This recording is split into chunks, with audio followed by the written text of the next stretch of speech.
আমাদের সমাজে কিছু মানুষ আছে যারা প্রথম প্রথম চাকরিতে জয়েন করলে 1 থেকে 5 তারিখের প্রথম মাসে যখন স্যালারিটা আসে আর কি, তখন তারা নিজেরে ছোট আম্বানি মনে করে যে এই সব ছোটখাটো বিষয় তাদের কাছে কোনো গুরুত্বই নাই। যদি বলি যে নিচে চলে একটা চা খেয়ে আসি, কে চা খাবি, চল কফি খেয়ে আসি, এগুলো কোনো বিষয় না, যা আমি দেখবো না, সমস্যা নাই, আমি দেখবো না।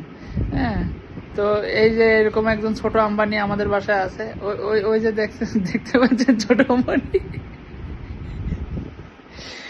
এই ছোট আম্বানির কাহিনী যদি আজকে বলি, সেটা হচ্ছে যে এক জায়গায়, আমার বাসা থেকে এক জায়গায় যাবো, সেটা হচ্ছে যে অটো ভাড়া ঠিক করছি 50 টাকা দিয়ে। তো ওই স্থানে প্রায় চলে গেছি। তো চলে যাওয়ার পরে রাস্তাটা একটু খারাপ ছিল, তা অটোওয়ালা বলতেছে, ভাই এখানে এসে তো আমার কষ্ট হলো, চার্জ আরো বেশি গেল অটোর। তো সে কি করলো, 50 টাকার বদলে 80 টাকা রাখেন, সমস্যা নাই, রাখেন।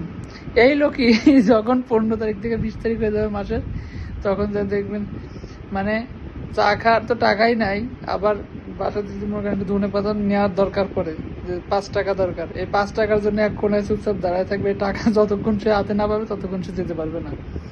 হ্যাঁ, তো যাই হোক, এটাই পরামর্শ। সেটা হচ্ছে যে বেতন পালে নিজেকে আম্বানি মনে করার কোনো কিছু নাই।